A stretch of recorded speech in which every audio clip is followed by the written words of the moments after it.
Ce jeudi 2 octobre a été le quatrième et dernier jour d'audience de confirmation des charges devant la Cour pénale internationale contre l'ancien ministre de la Jeunesse ivoirien Charles Blé Goudé. L'ex-leader des Jeunes Patriotes est poursuivi pour 4 chefs d'accusation de crimes contre l'humanité commis entre décembre 2010 et avril 2011 durant la crise post-électorale. Pour le gouvernement ivoirien, la tenue d'un éventuel procès devrait permettre aux suspects de répondre des crimes qui lui sont reprochés. Ce procès, pour nous, marque un tournant dans l'histoire de notre pays.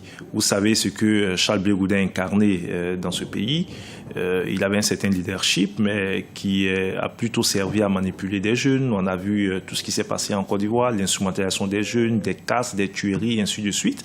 Aujourd'hui, la page Blé Goudé avec ce procès est définitivement tournée en Côte d'Ivoire. L'avocat de Charles Blé Goudé, Maître Claver Ndri, exprime pour sa part son amertume face aux accusations sans preuve substantielle. J'attendais vraiment beaucoup de choses de cette audience. Malheureusement, je ressors de cette audience avec un sentiment de déception. Pas un sentiment de déception manifesté envers la Cour, mais envers l'accusation. Tout simplement parce que la prise de parole du procureur et de tout son bureau vient de me convaincre purement et simplement que la politique est rentrée malheureusement dans le prétoire. J'ai écouté un procureur engagé, mais surtout un procureur qui a fait la preuve de la compilation en fait d'un dossier avec des articles de presse qui n'était pas favorable à l'image de M. Charles Blé Goudé.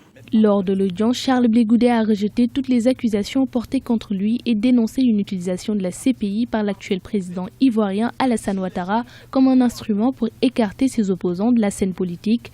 Rappelons qu'à l'issue de l'audience, les parties à la procédure pourront faire des observations par écrit jusqu'au 10 octobre 2014. Les juges auront 2 mois par la suite pour décider si Charles Blé Goudé doit faire l'objet d'un procès.